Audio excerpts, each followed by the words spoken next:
ॐ शुक्लाम्बरधरम् विष्णुम् शशिवर्णम् चतुर्भुजम् प्रसन्नवदनम् ध्यायेत् सर्वविघ्नोपशान्तये व्यासम् वसिष्ठनप्तारम् शक्तेः पौत्रमकल्मषम् पराशरात्मजम् वन्दे सुखतातम् तपोनिधिम् व्यासाय विष्णुरूपाय व्यासरूपाय विष्णवे नमो वै ब्रह्मनिधये वासिष्ठाय नमो नमः अविकाराय शुद्धाय नित्याय परमात्मने सदैकरूपरूपाय विष्णवे सर्वजिष्णवे यस्य स्मरणमात्रेण जन्म संसारबन्धनात् विमुच्यते नमस्तस्मै विष्णवे प्रभविष्णवे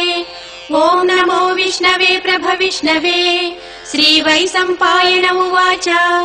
श्रुत्वा धर्मानशेषेण पावनानि च सर्वशः युधिष्ठिरः शान्तनवम् पुनरेवाभ्यभाषत युधिष्ठिर उवाच